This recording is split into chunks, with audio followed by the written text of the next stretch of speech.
Guten Morgen, Nathalie. Da sind wir. Schön, dass ihr hier seid. Kommt gerne rein. Oh, ich habe mich einfach so sehr gefreut. Also wirklich, ich sage das mal auch ganz ehrlich, ich habe auch vor Freude geweint. Ja, weil es einfach so ein riesen Traum ist, der so in Erfüllung geht und dass ich einfach so weitere Schritte im Tourismus gehen kann. Ich habe mich einfach sehr, sehr, sehr gefreut. Nathalie, du hoffst in dieser Show einen Job als Reiseleiterin zu bekommen. Erzähl doch mal, warum. Also ich habe ein bisschen Hummeln im Hintern, glaube ich, das merkt man auch ein bisschen. Ne? Und ich liebe es einfach unterwegs zu sein. Ich liebe es mit Menschen von überall her, ja, die kennenzulernen erstmal. Und ich liebe es, ja, verschiedene Kulturen kennenzulernen, direkt bei den Menschen zu sein. Aber zuerst mal musst du die Challenge hier gewinnen. Dein Motto für den geilsten Job der Welt? Einfach cool bleiben, natürlich. Meine Schwester hat mir beigebracht, wirklich von Kindheit auf. Na, Nathalie, egal was passiert, du musst cool bleiben. Ja. Arbeiten, wo andere Urlaub machen. Als Reiseleiterin oder Reiseleiter. Dieser Traum kann bald in Erfüllung gehen. Für Nathalie, die Sozialassistentin. Jonas, den Lehrer. Melanie, die Studienassistentin. Ralf, den Buchhalter. Anna, die Krankenschwester. Und Felix, den Tischler. Ihn müssen sie überzeugen. Ich bin Andreas Damson. Ich bin der Ausbilder und ich habe den geilsten Job der Welt zu vergeben. Doch so ein Job fällt nicht vom Himmel. Im Bootcamp im Münsterland müssen verschiedene Challenges gemeistert werden. Das ist doch gar nicht wahr, wir sind noch nie zusammen gefahren. Ich war der Erste. Frust und Tränen sind vorprogrammiert. Ist nicht schön. Genau. Wer wird sich am Ende durchsetzen und den geilsten Job der Welt bekommen? Diejenigen, die am Ende das Ding gewinnen wollen, die müssen halt durch verschiedene Höllen durch, um am Ende ins Paradies zu kommen.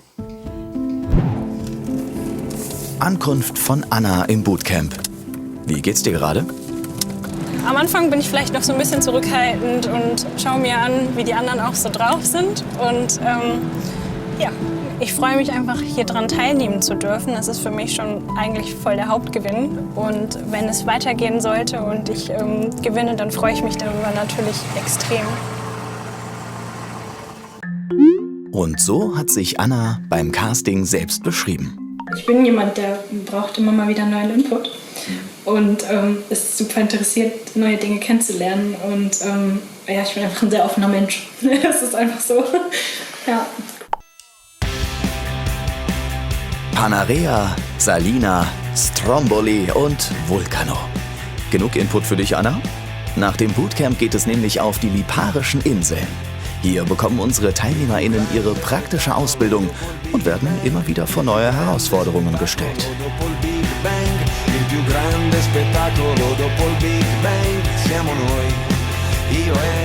Kommt es hier zum großen Knall?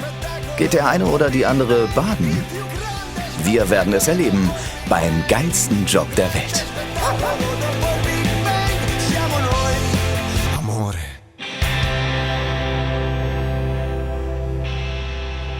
Aber erstmal heißt es, sich kennenlernen. Ja, wir haben uns ja ganz direkt kennengelernt, Nathalie, genau. Trotzdem nochmal. Ja, hallo. Ganz offiziell. Freut mich. Ja, herzlich willkommen. Dankeschön, ich freue mich auch sehr auf die Zeit. Ich bin mal gespannt, was kommt. Ich auch. Ich auch. Du kannst dich schon mal setzen, wir warten auf die anderen. Hi,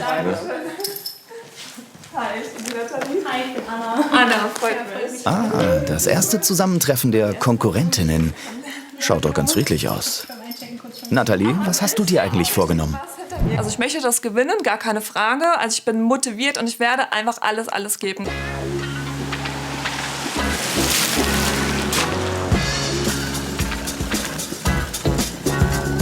Passende Hilfestellung kommt von HR3-Moderatorin Kate Menzig. Sie kennt sich aus, denn Kate hat früher selbst als Reiseleiterin gejobbt. Meine Aufgabe ist im Prinzip so ein bisschen so ein Mix aus große Schwester und Beraterin zu sein. Also ich bin da, ich höre mir an, was die Teilnehmer, was die Kandidaten alles so erzählen, was die machen, wie die ja auch Fortschritte hoffentlich erzielen in den verschiedenen Bereichen und bei den verschiedenen Übungen. Und ich gebe gerne mal ein paar Tipps oder ja, bin einfach da, um auch mal über ein paar Problemchen zu sprechen, wenn es welche gibt. Und freue mich einfach auf eine sehr, sehr interessante, intensive und geile Zeit mit den Leuten hier.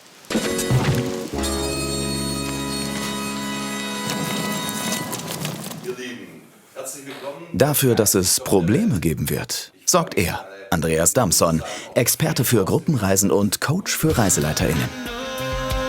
Er hat schon mehr als 1000 ReiseleiterInnen ausgebildet, über 130 Länder bereist und in mehr als 30 Jahren unzählige Gruppen an die ungewöhnlichsten Orte der Welt geführt. Sein Motto: Reisen zum Leben. Lebe, um zu reisen. Jetzt möchten wir einfach von euch mal wissen, wer seid ihr? Warum seid ihr hier? Was erwartet ihr euch von dem Job Reiseleiter, Reiseleiterin?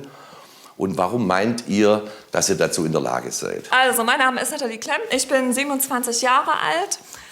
Ja, komme aus dem wunderschönen Wiesbaden. Ich habe als Check-in-Service-Agent für die Lufthansa gearbeitet. Und es hat unfassbar viel Spaß gemacht. Hat wirklich sehr viel Spaß gemacht. Und ich habe einfach durch Corona leider meinen Job verloren. Bin momentan in einem Coaching und wir haben geguckt, hey, was für Stärken habe ich, was passt zu mir persönlich. Und dann sind wir darauf gekommen, Reiseleiter. Ey, Reiseleiter, das passt auch perfekt zu mir. Ich liebe es zu reisen, ich liebe es, Menschen kennenzulernen, ich liebe es zu organisieren.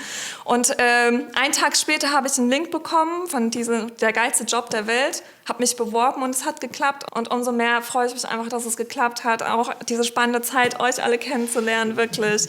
Ja, ich freue mich sehr darüber.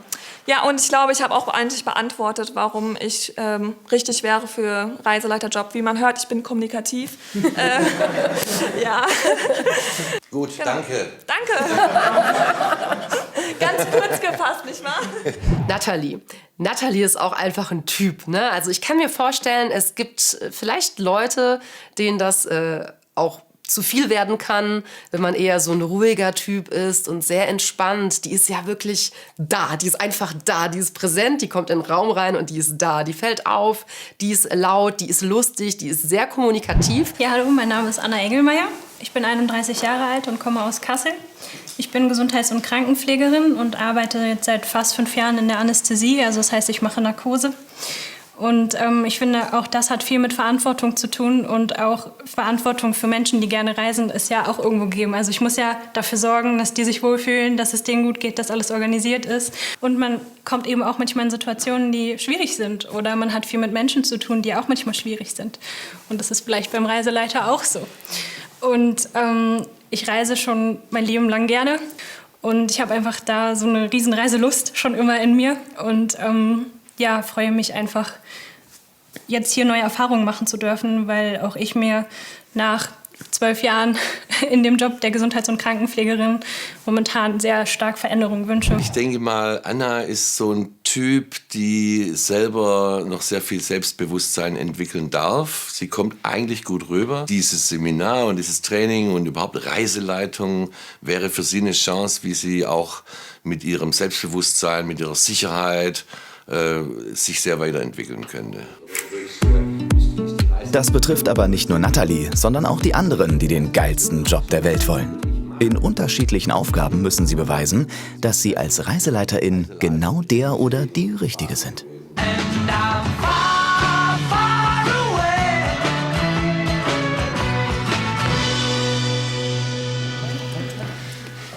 So, ihr Lieben, die Begrüßungsrede im Bus. Ihr habt es bemerkt, das ist ein Bus, in dem wir hier sitzen. Ja, hier ist der Fahrersitz, ja, und hier ist die Türe. Es gibt kleine Busse, die enden hier. Also tatsächlich, das ist dann schon die Frontscheibe. Das heißt, ihr habt hier so viel Platz, vor den Leuten zu stehen. Und es ist manchmal ziemlich unangenehm, wenn da direkt so einer und der guckt mich so kritisch an hier. Aber wenn ihr da so tänzeln so, dann fallt ihr in dem Moment aus dem Bus. Das gilt nicht. Ganz so überzeugt sind wohl noch nicht alle von dieser Übung. Ob Nathalie sich die Ausbildung so vorgestellt hat? Beim Casting hat man jedenfalls gemerkt, wie sehr sie das Reisen liebt. Nach meiner Ausbildung als Sozialassistentin bin ich nach Malawi gegangen. Ja, erstmal 2013 für 4 Monate, dann war ich 15, 16 für 1 Jahr in Malawi gewesen und 2017 nochmal für 6 Wochen. Und ja, da habe ich natürlich alles angewendet, was eine Sozialassistentin so macht, also Betreuung von Waisenkindern. Ich habe in einem Waisenhaus gearbeitet und ich habe es wirklich geliebt, wirklich. Es war eine wundervolle Zeit, aber ich habe einfach dort gemerkt, mich interessieren andere Kulturen. Und auf einmal ist man in einer anderen Kultur, in etwas komplett Neues. Und ich denke mir so, wow. Für Nathalie auch komplett neu. Die erste Aufgabe. So, können wir jetzt mal fahren? Aber selbstverständlich. Muli Wanje Nonse, Sinalanga die Nathalie. Hallo, Nathalie Klemm mein Name. Ich bin heute eure Reiseleiterin in Malawi. Ich hoffe, ihr hattet eine angenehme Reise. Ich hoffe, euch geht es gut. Und ich hoffe, ihr habt genauso viel Lust auf die Reise, so wie ich. Ja, was euch erwartet, wir können auf Mulanje gehen. 3000 Höhenmeter, der höchste Berg in Malawi. Und ihr könnt euch wirklich auf Unfassbares freuen. Also eine wunderschöne Aussicht. Ihr könnt euch freuen auf Malawisee, falls jemand hier Aquarien hat. Dann wisst ihr, wo die Fische herkommen. Und in Encheo können wir gerne auf den Markt gehen und dort könnt ihr die Menschen kennenlernen, direkt aktuell, so wie die Menschen leben, ganz anders als wir, aber das können wir gerne machen. Ja, jetzt erstmal zu der Fahrt, also wir werden erstmal 2 Stunden fahren. Ich habe jetzt eigentlich gedacht, wir werden erstmal keine Pause machen, falls es jemand braucht, gerne einmal zu mir kommen, können wir gerne machen. Und Abendessen wird es auch um 18 Uhr geben. Ja, und weitere Infos werden auch nochmal folgen. Genau, ansonsten freuen wir uns auf eine neue Kultur.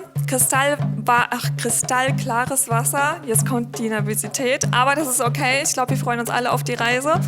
Und falls ihr noch keine Höhenangst hattet im Wasser, kann ich euch versprechen, dass ihr diesmal Höhenangst bekommen werdet. Weil im Wasser, das Wasser ist so klar, dass ihr komplett auf den Boden gucken könnt. Es ist wirklich heftig, aber ihr könnt euch gerne freuen.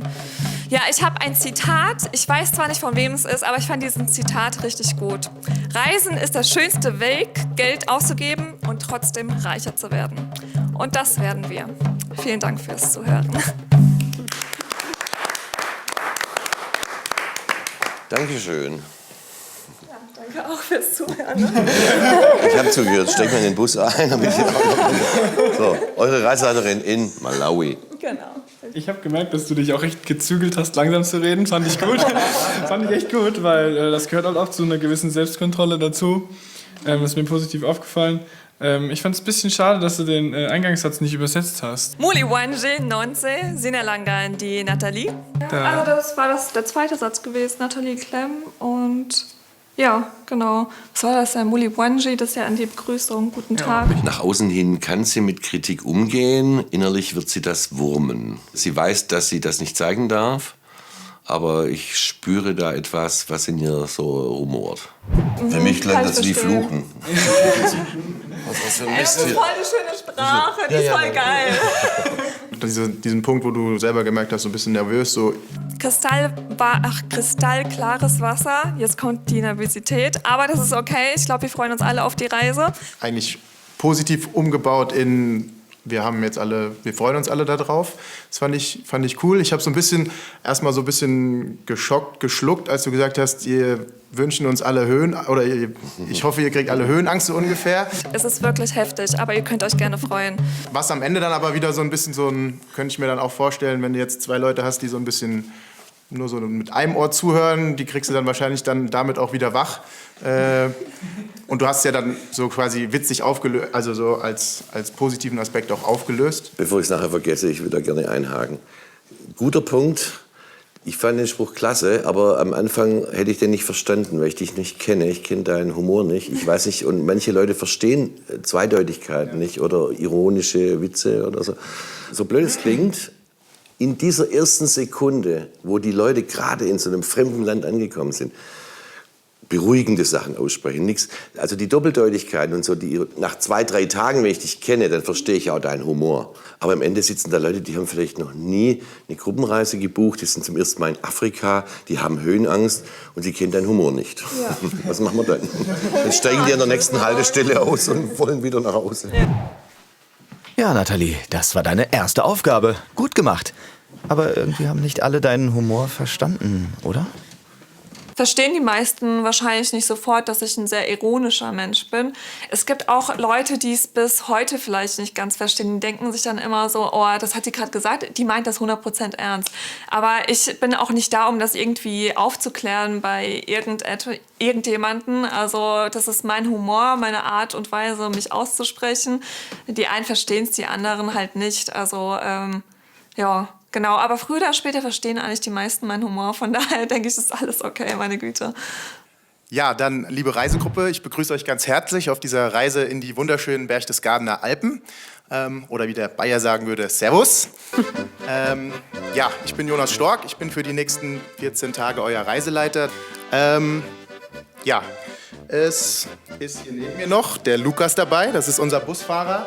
Mit dem war ich auch schon mehrmals unterwegs, das heißt, keine Sorge, wir werden gut ankommen, das kann ich euch aus Erfahrung versichern.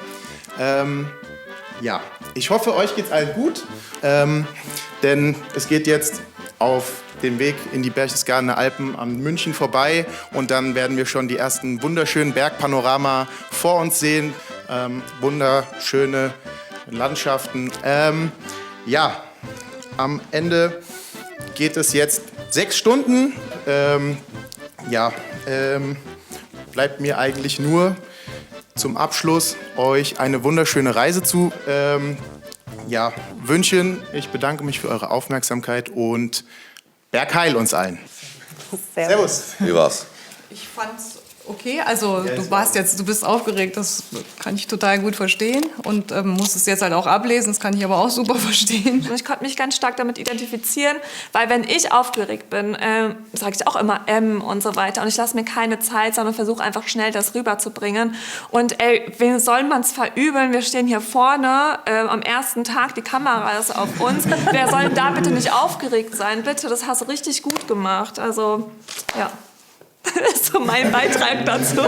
Ich saß jetzt nicht da und hatte mir vorgenommen oder hatte nicht gedacht, dass ich ja irgendwie nervös sein würde. Und dementsprechend hatte ich mir das ein bisschen besser vorgestellt, dass ich das selber mache, als es wirklich war oder als ich es selber empfunden habe. Und dementsprechend ganz normal, dass man dann natürlich nicht sagt, ja geil, es war jetzt nicht so gut, wie ich es mir vorgestellt habe, juhu. Sondern dann ist man natürlich so ein bisschen, ja, komisch, dass das jetzt nicht so gut geklappt hat, wie ich mir das vorgenommen habe.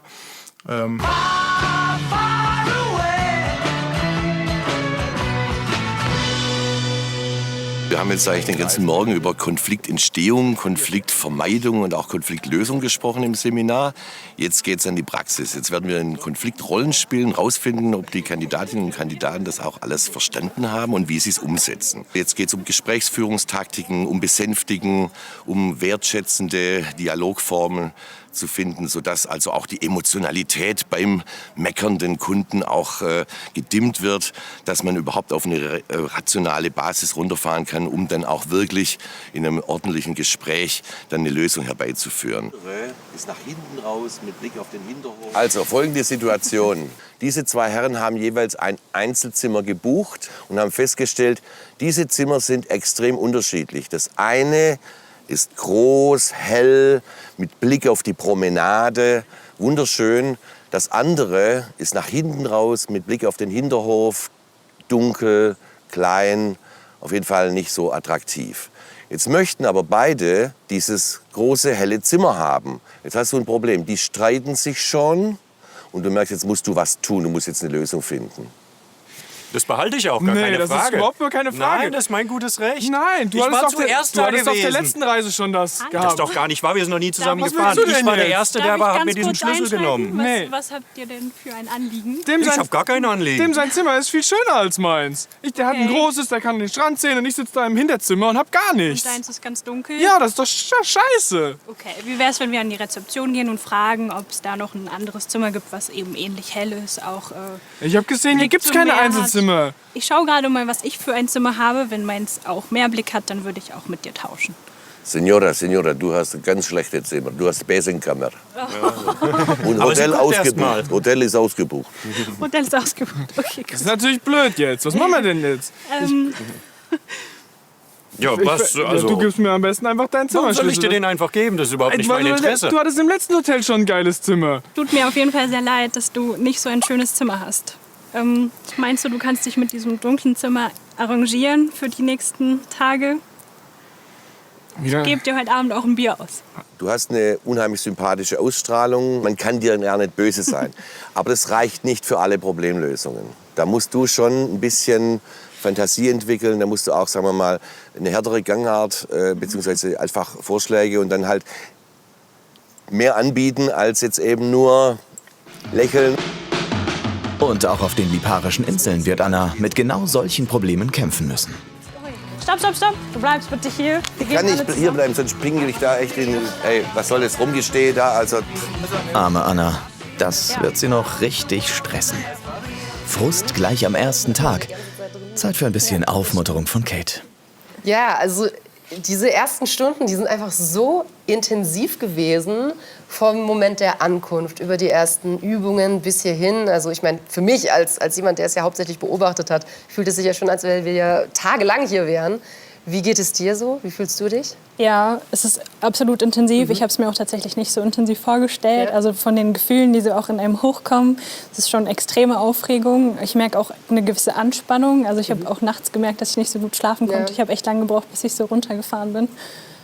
Aber es macht mir auch Spaß. Okay, ich bin gespannt, wie das weitergehen wird und ja, wie sich deine Reise in dieser Reise sozusagen noch entwickeln wird. Aber ich glaube, du könntest mit deiner Art sehr viele Urlauber glücklich machen. Ja, das würde mich sehr freuen. Ob Andreas das auch so sieht? Jetzt wird es spannend. Wie ist denn deine erste Einschätzung von Anna? Ich würde sagen, sie ist eher eigentlich so... eher so unterhalb der Mitte im Moment. Aber es würde mich nicht wundern. Sie kann am Ende ganz vorne sein, sie kann am Ende ganz hinten sein. Da bin ich völlig bereit für alle Überraschungen.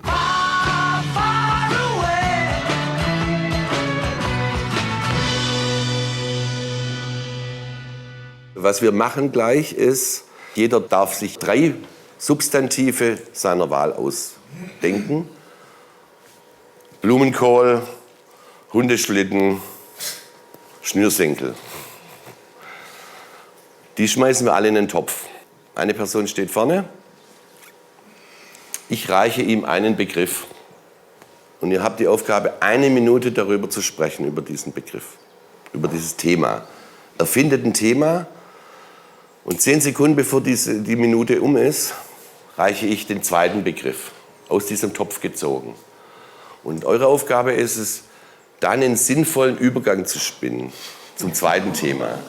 Und ihr könnt euch vorstellen, da kann man schon Mühe haben. Also da geht nichts kaputt, aber das muss, weiß ich nicht, du musst uns als Gruppe überzeugen, ob das wahr sein muss. Nee, das ist für mich schon wichtig. Sicheres Auftreten bei völliger Ahnungslosigkeit. Volkshochschule Emden, souveränes Auftreten bei vollkommener Ahnungslosigkeit. Grundschulaufgabe, 3 Wörter.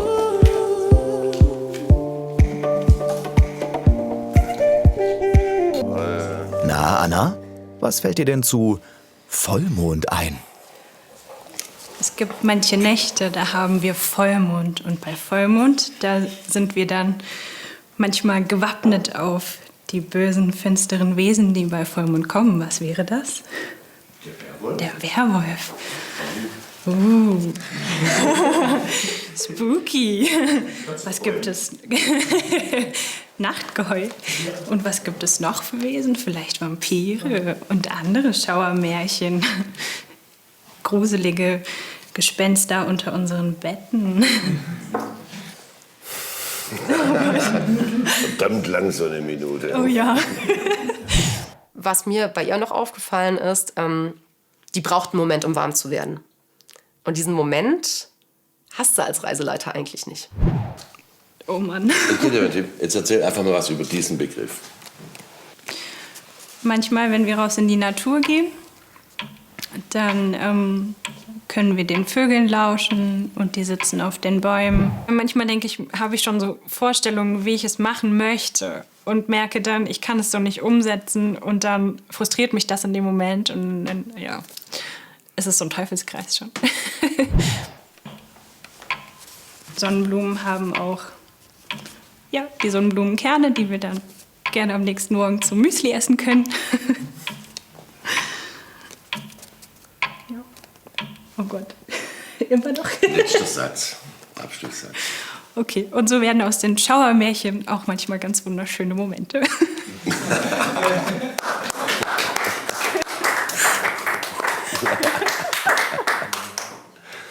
Ja, ein Schauermärchen ging zu Ende.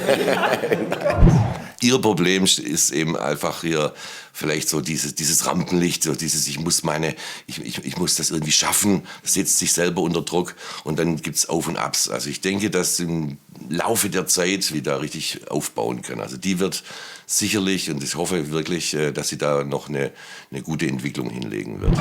Nathalie, jetzt du. Wenn man eine Sehschwäche hat und vielleicht auch noch hinten nicht gut sehen kann oder vorne nicht richtig lesen kann, braucht man natürlich eine Brille. Super essentiell.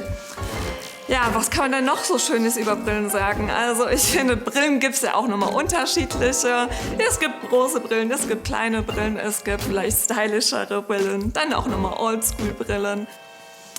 Ja, Nadelbäume. Man läuft da einfach im Wald herum und denkt sich, wow, so viele Nadelbäume hier und auch vor allem so viele unterschiedliche Nadelbäume, nicht wahr? Wen haben wir denn da zum Beispiel? Die Nordmantanne ist ganz toll. Kiefer, nicht wahr? Haben wir alle schon mal gesehen. Wir haben gestern schon so Spitznamen vergeben. Nathalie, also sollte man am Anfang sagen, da hat sie auch gesagt, dass sie oftmals schon Schnatterli genannt wurde. Man merkt, sie kann da einfach drauf losreden, ohne dass sie da ein Problem hat, irgendwelche witzigen Sachen dann sich spontan auch zu überlegen. Und jetzt nochmal zum letzten Punkt. Ne? Wir reden ja viel über Natur und Sonstiges. Ne? Also da bin ich heute ganz tief drin. Wenn wir draußen bei den Nadelbäumen rumlaufen, in der Natur, im Wald, liebe ich es, Sonnenstrahlen auf mich wirken zu lassen. Also besser geht's wohl nicht, oder? Wenn ich warm bin, habe ich auch Züge von Nathalie. Die zeige ich noch nicht so. Und ja, so kommen wir von der Brille, Nadelbäume und Sonnenstrahl zu einem Vortrag und ich hoffe, es hat euch gefallen. Vielen Dank. Vielen Dank. Also du sprichst schon gerne. Das ist jetzt ein Vorteil. Das ist ein Vorteil jetzt in der Hinsicht. Nee, cool. Voll gut. Danke schön. So, Nathalie, fass doch bitte mal kurz zusammen. Worum ging's? Ja. Also nicht das Spiel, das, was du gesagt hast. Ach so, der Inhalt. Willst du den Inhalt wissen? Ah ja, da war ja ganz viel Inhalt drin, ne? Also gar keine Frage. Noch ist die Stimmung gut, aber Kate sieht an der einen oder anderen Stelle echte Probleme auf Nathalie zukommen. Was ich toll finde, du trägst dein Herz auf der Zunge, du sagst, was du denkst. Vielleicht aber in einer Reisesituation jetzt einfach schon mal weitergedacht, da noch mal einen Moment sich länger Zeit lassen, mal kurz drüber nachdenken, weil nicht jeder wird das toll finden. Ne? Für manche Leute wird das zu viel sein, zu viel an Informationen, vielleicht auch ein bisschen zu viel Herz auf der Zunge tragen. Das kann ich mir vielleicht noch vorstellen, dass du da dann in so einem Fall dich ein bisschen auch an die Reisegruppe anpasst und vielleicht auch erstmal abcheckst, okay, was sind das ungefähr für Leute? Das kann man ja in der Regel schon relativ gut nachfühlen und haue ich da die komplette Animation, die ich in mir trage, raus? Oder nehme ich mich doch ein bisschen, vielleicht für den Anfang nur, zurück und überlege dann noch mal etwas genauer, was ich sage und was ich zurücknehme. Ja, danke fürs Feedback. Also ja, kann ich so unterschreiben. Ja. Ja.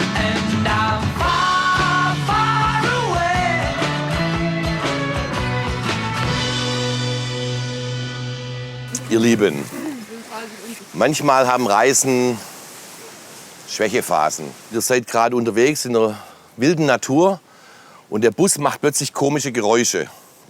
Und der Busfahrer sagt dann zu dir als Reiseleiter oder Reiseleiterin, wir können so nicht weiterfahren, steigt ihr mal aus, auch wegen Gewicht und so. Ich komme und lasse das reparieren, rechnet mal mit 2 Stunden. Und jetzt stehen wir da. Jetzt ist eure goldene Stunde der Animation gefragt. Wie schafft ihr es, die Leute bei Laune zu halten? Wie schafft ihr es, einfach 2 Stunden zu überbrücken. Ideen? Ich würde einsteigen. Also Leute, ihr habt ja gemerkt, ne, der Bus ist kaputt und so. Wir kommen jetzt nicht weiter, aber ist gar kein Problem. Ich finde es sogar positiv, dass das jetzt passiert ist, weil wir sind eine schöne Reisegruppe und werden ja die nächsten Tage, Wochen auch ein bisschen miteinander verbringen. Haben uns aber noch gar nicht so richtig kennengelernt. Und dementsprechend würde ich das folgende Spiel vorschlagen. Jeder kommt gleich der Reihe nach dran und würde sich einmal kurz vorstellen mit seinem Namen und einem entsprechenden Adjektiv, das mit demselben Buchstaben beginnt wie dein Name. Zum Beispiel der lustige Lars oder der abergläubige Alex oder wie auch immer. Ja? Und das Ganze verbinden wir, damit wir ein bisschen auch in Schwung kommen, mit einer Bewegung. Da treffen wir uns einmal in der Mitte, kleppen hier irgendwie ab, gehen wieder zurück und dann ist der Nächste dran. Okay? Also ich fange jetzt quasi an. Ich bin der Jumpende Jonas, weil ich auch noch Handball spiele. Und jetzt machen uns alle nach. Ich bin der Jump. Hallo Jonas. Wir stehen damit irgendwie ab. Oh, hey. Ich bin die motivierte Melanie. Ich bin die abenteuerlustige Anna. Hey. Ich bin die nette Nathalie. Ich bin der flinke Felix. Und ich bin der rotzfreche Ralle.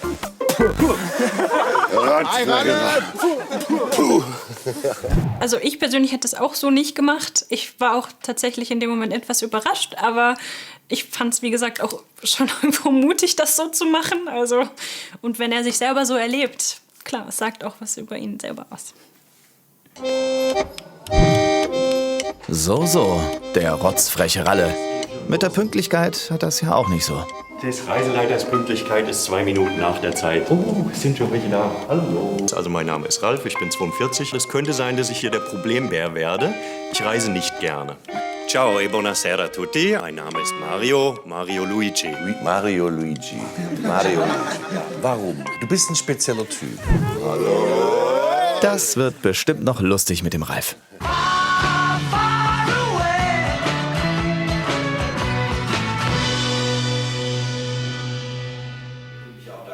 Genug Theorie gepaukt. Jetzt kommt die praktische Bewährungsprobe.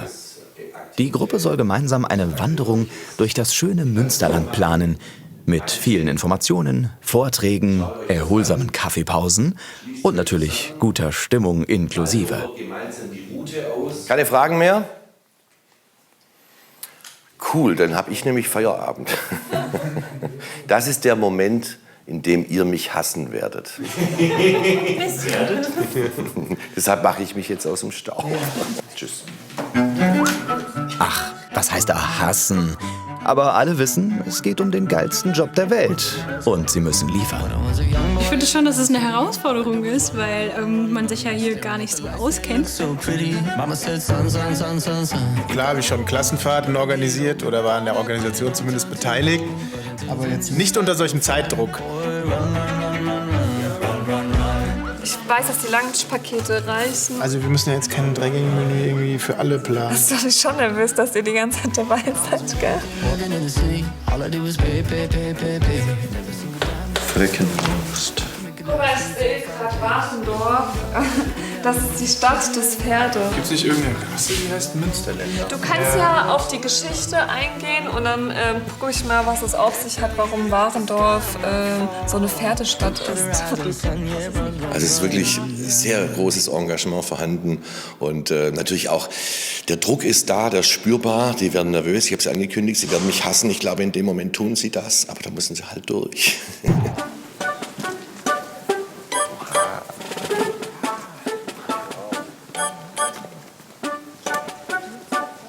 Ich habe jetzt Durst auf einen Kaffee. Also ich weiß nicht, wie es euch geht, aber... Ich bin auch einen Kaffee. Was hat er davon? Dann gehen wir doch lieber Kaffee oder stimmen wir ab? Also ich habe schon vorhin gehört, einige wollten sich gerne und waren auch noch mal, hatten ein paar Nachfragen hier. Wenn du noch irgendwelche Sachen gerne wissen willst, wir können das gerne zusammen hier noch mal Ich würde durchgehen. gerne wissen, wo ist das Kaffee? Da gehe ich nämlich schon mal vor. Ist doch auch nicht so schlimm, wenn ich jetzt einfach davor gehe. Ja, dann gehst du. So eine Gruppe, ich reiß die immer ungern auseinander, deswegen. Ja, aber wir sind ja keine kleinen Kinder. Du meinst, ich Sinnvoll. finde das nicht? Ich traue dir das 100% zu, dass du das findest. Das ist nicht das Problem. Aber ich will da einfach jetzt die Gruppe nicht auseinanderreißen und spalten. Dann stehe ich jetzt halt hier rum. Wir können gerne auch noch mal hier schauen, ob die Kirche vielleicht geöffnet hat sogar für uns. Können wir mal hier gucken. Irgendwie Ja, hast du einen so der Hörfehler, ne? Ich interessiere mich nicht für Kirchen. Wir können aber auf den Marktplatz gehen. Da vorne ist auch vielleicht ein kleines Kiosk, wo du dir sonst vielleicht schon mal was holen könntest. Ja, das darf ich Auf die dann, Hand. aber nicht weiter. Also ich fühle mich ja ein bisschen wie Nordkorea, du. Ihr habt's gleich geschafft, ihr. Ja, genau, setzt euch mal in Schatten. Wenn du willst, um die Ecke ist auch Schatten, nicht so in der prallen Sonne. Können wir noch einen Schluck Wasser trinken? Was zu... Lass mich einfach das machen, was ich will. Nicht in die Sonne, nicht ins Café. So, Andreas, hier hast du dein Kaffee. Was wolltest du eigentlich mit deinem Auftritt bezwecken? Und ich als Querulant mal wieder, ne, habe versucht, die Gruppe zu spalten. Es ist mir nicht gelungen. Das hast du gut gemacht.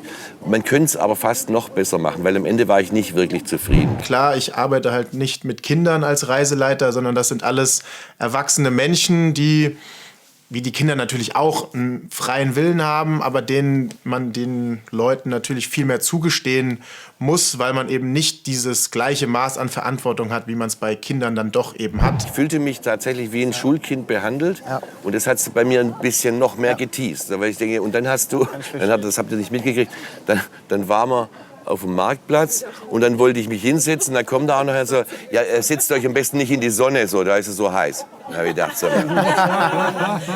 Jonas. Jetzt ist Natalie die Reiseleiterin. Hier eine wunderschöne Aussicht. Außergewöhnlich die Flora und Fauna in Warendorf. Also, und ganz viele Enten. Sieht man ganz selten. Ne? Schaut gerne mal. Mac, Mac.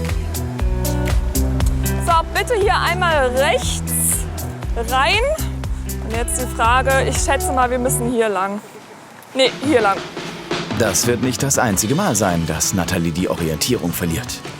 Auch auf den Liparischen Inseln führen nicht alle Wege ans Ziel. Oh, oh. Straße ohne Ausgang. Wow. Was ist denn jetzt?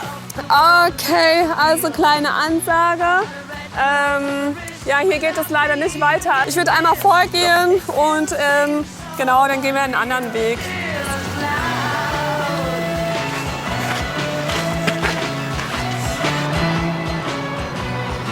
Also wir sind jetzt gerade in den Zuckertimpen. Also sehen wir hier einmal diese Straße. Das ist hier komplett einmal durch die Straße ist entstanden, 12.000. Und ja, um das zu übersetzen, Zuckertimpen heißt, also Zucker ist ja eigentlich offensichtlich. Timpen heißt so viel wie Zipfelmütze oder Zipfel. Aus welchem Jahr ist es nochmal? 12.000? Nee, was war das mit den... Ja, 12.000 entstanden Was ist ist es. denn, was 12.000? Nach Christus. 12, also es entsteht 1200. quasi in 10.000 Ja, genau, nicht 12.000, 1.200 so. Sagen wir es mal so lieber. Also 1200. Genau. Also 1200 Jahre. Ja. Besser ist es. Ja. Und so ein bisschen, sag ich mal, Ja, so eine Null spät. ist vielleicht weniger, aber das ist Ja, eine Null mehr oder weniger, meine Güte. Ne? eine Null mehr oder weniger. Das macht nichts. Das macht nichts, nee. Sind nur 1.000 Jahre. Ihre Art mag ich, weil man einfach auch lachen kann. Ne? Man ist permanent so am Schmunzeln. Noch irgendwelche Fragen hierzu? Okay, dann würde ich sagen, weiter geht's und wir sind auch schon gleich da. Gell? Geht's, alter Mann. Kannst du mich stützen vielleicht? Also ich habe ja Verständnis für so unsportliche Menschen. Ist ja schön, wenn du dann... Ah, komm. Ich häng mich hier noch ein bisschen drauf. Ja, komm her.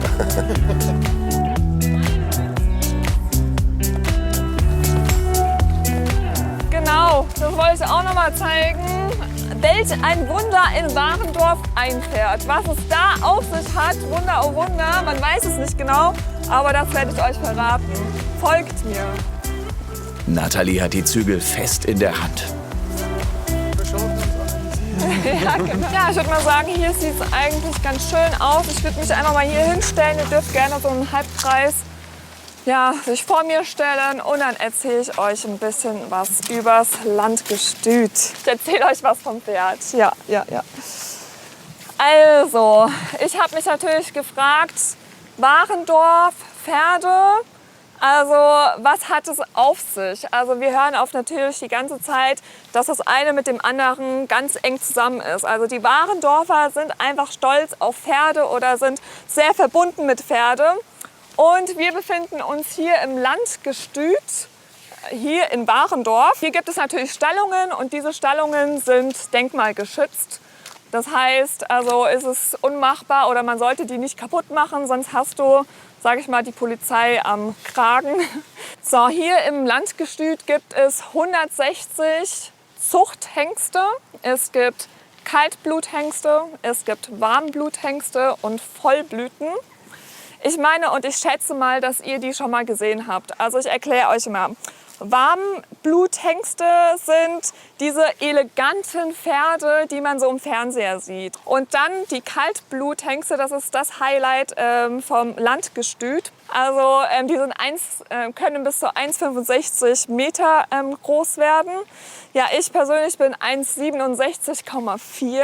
Das ist auch nochmal wichtig. Also ich bin ein kleines bisschen größer als die. Ist die Schulter oder ist der Kopf? Nee, komplett. Also die können bis zu 1,65 groß werden. Die sind aber klein.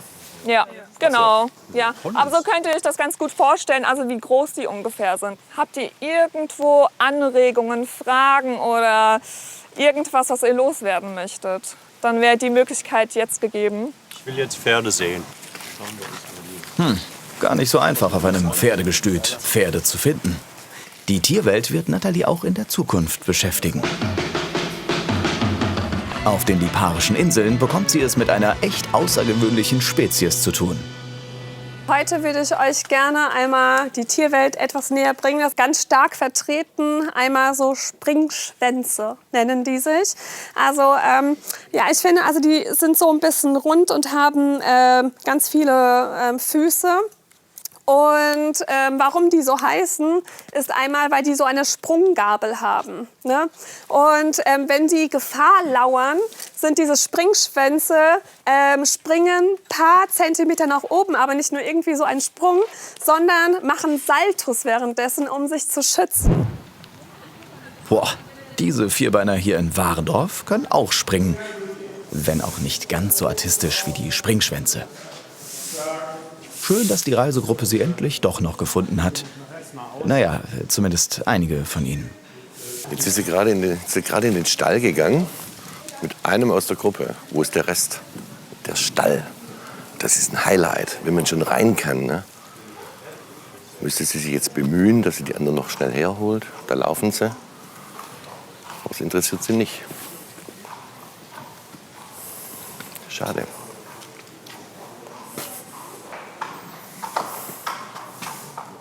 Das war's von meiner Seite. Ich hoffe, ich konnte euch ein bisschen Warendorf noch mal näher bringen, was die Geschichte noch mal dahinter ist. Gerade halt, was es mit den Pferden auf sich hat. Vielen lieben Dank euch.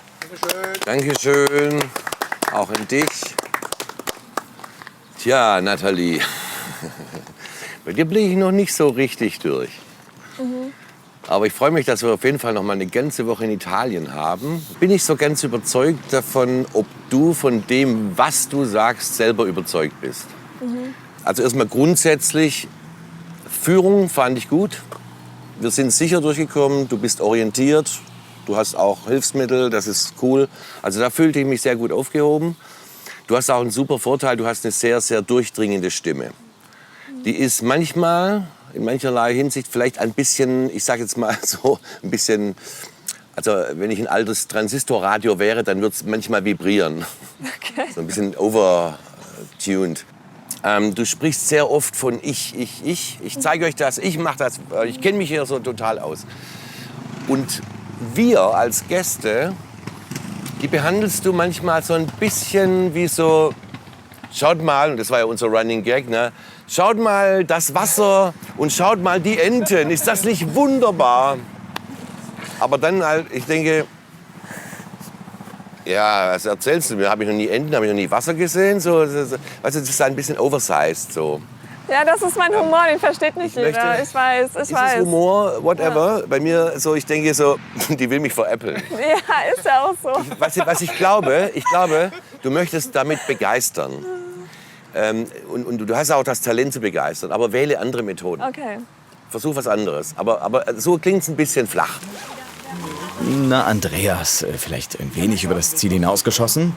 Wie fühlst du dich damit, Nathalie? Ja, also wie man sich halt fühlt, wenn man so viel Kritik bekommt. Ne? Es geht schon nah. Nicht nur das Wetter, auch die Stimmung in der Gruppe schlägt um. Reiseleitung ist nicht immer der geilste Job der Welt. Wie wird es für die 6 auf den Liparischen Inseln weitergehen? Welche Herausforderungen werden auf sie warten? Und für wen wird es am Ende heißen, ich bekomme den geilsten Job der Welt?